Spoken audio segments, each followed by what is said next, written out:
There's a long tradition of movie-to-game adaptations sucking. They are often rushed and buggy and generally not fun.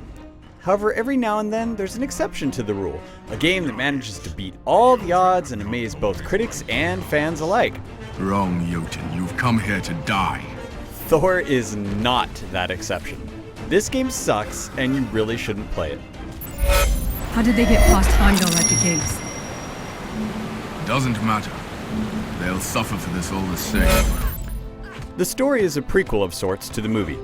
Thor, the headstrong god of thunder, is led to believe one of his friends is dead and he wants revenge. You'll fight through various realms of the world tree and find out that, surprise, Loki is prodding everyone along. The story is basic, and chances are you won't care about any of the characters or Thor's home realm of Asgard.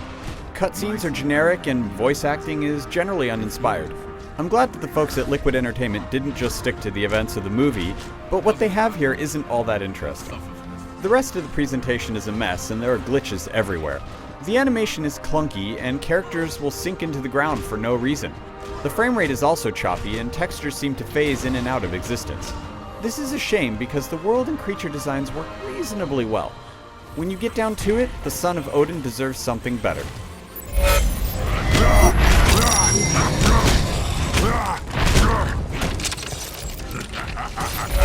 The game is a pretty standard brawler. You get melee and distance-based attacks and can summon magic through the force of Odin.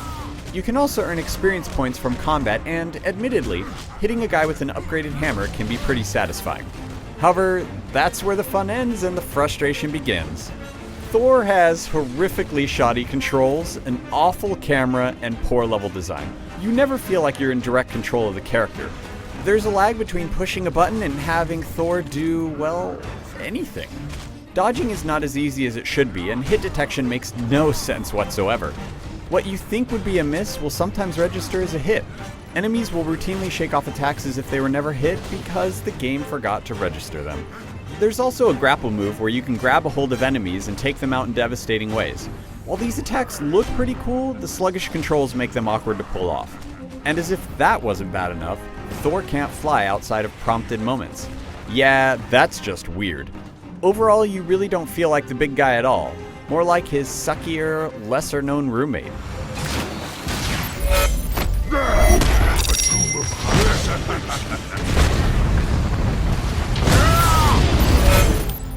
You've probably caught on by now, but Thor is a bad game. If you want a decent Thor game, check out the Wii version, and if you want a good Thor game, head to your Nintendo DS. But if you want a broken, frustrating mess, by all means, go for the 360 and PS3 one. For more on the god of blunder, fly on over to IGN.com.